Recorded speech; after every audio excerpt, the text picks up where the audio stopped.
guys, bersama saya Nida Dusturia dari English Studio. Dalam video kali ini saya akan menjelaskan mengenai causative verbs. Causative verbs merupakan kata kerja yang khusus digunakan untuk membuat sesuatu itu dilakukan oleh orang lain. Nah, ada beberapa causative verbs yang harus kita kenal. Yang pertama adalah let. Let digunakan untuk mengizinkan seseorang untuk melakukan sesuatu, atau bisa juga mengizinkan sesuatu itu untuk terjadi.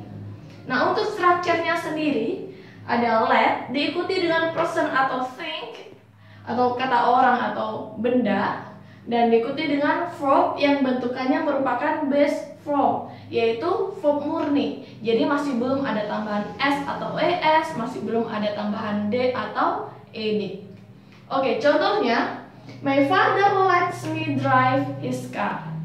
Jadi ayahku mengizinkanku mengendarai mobilnya. Bisa kita lihat di sini setelah let ketemunya dengan person dan diikuti dengan verb. Contoh yang kedua, I let my friend borrow my bicycle. Jadi aku mengizinkan temanku meminjam sepedaku. Oke, untuk causative verb yang kedua ada make. Make digunakan untuk memaksa atau mewajibkan seseorang melakukan sesuatu, sehingga orang tersebut itu tidak ada pilihan lain untuk tidak melakukannya.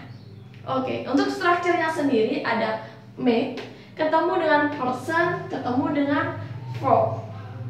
Contohnya, sad movies make me cry. Jadi film-film sedih itu memaksaku untuk menangis. Atau Mrs. Lee made her son clean his room. Jadi Mrs. Lee itu memaksa anak laki-lakinya membersihkan ruangannya. Jadi dengan kata lain, anak laki-laki tersebut itu tidak ada pilihan untuk tidak membersihkan ruangannya. Oke, yang ketiga ada have.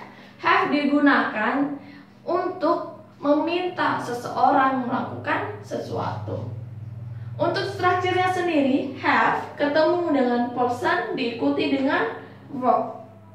Contohnya, I had the plumber repair the leak.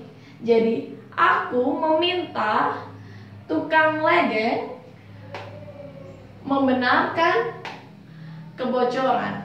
Oke. Atau Jane had the waiter bring her something. Jadi Jane itu meminta pelayan membawakannya beberapa teh. Bisa kita lihat di sini setelah had ketemu the waiter yaitu person dan ketemu verb yaitu bring. Oke, berikutnya ada get. Get dilakukan untuk membujuk seseorang melakukan sesuatu. Untuk strukturnya sendiri, get ketemu dengan person, nah ketemu dengan to, baru diikuti dengan verb. Contohnya, the students got the teacher to dismiss class early. Jadi murid-murid membujuk guru untuk memberhentikan kelas lebih awal. Bisa kita lihat di sini setelah got ketemu person yaitu the teacher dan diikuti to terlebih dahulu, baru setelah itu diikuti oleh verb. Contoh yang kedua, Jack got his friends to play soccer with him after school. Jadi Jack itu membujuk teman-temannya untuk bermain sepak bola dengannya setelah sekolah. Nah, causative verbs selanjutnya ada help. Help digunakan untuk menolong atau memberikan pertolongan kepada seseorang untuk melakukan sesuatu. Oke. Nah, kalau kita di help di sini ada dua struktur. Yang pertama, help diikuti dengan person dan langsung diikuti dengan verb.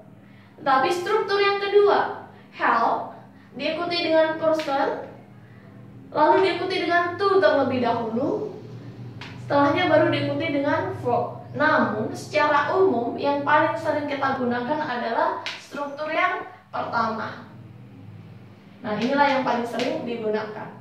Contohnya, my brother helped me wash my car. Jadi, saudara laki-lakiku menolongku mencuci mobilku.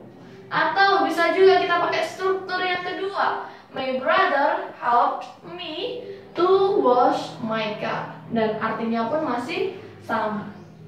Dan yang terakhir ada yang namanya passive causatives. Strukturnya ada have atau get, ketemu dengan think, dan diikuti dengan past participle verb atau yang sering kita sebut sebagai verb 3. Nah, di sini kita menggunakan past participle verb setelah have atau get untuk memberikan arti yang pasif kepada kalimat tersebut. Oke, nah untuk penggunaan have atau get sendiri itu biasanya hanya mempunyai sedikit perbedaan arti atau bahkan kadang artinya itu tidak berbeda. Contohnya, I had my watch repaired by someone. Jadi, aku membuat jamku diperbaiki oleh seseorang. Atau, I got my watch repaired by someone. Nah, ini pun artinya juga sama seperti yang sebelumnya. Oke, demikian materi kita mengenai causative verbs. Thank you guys.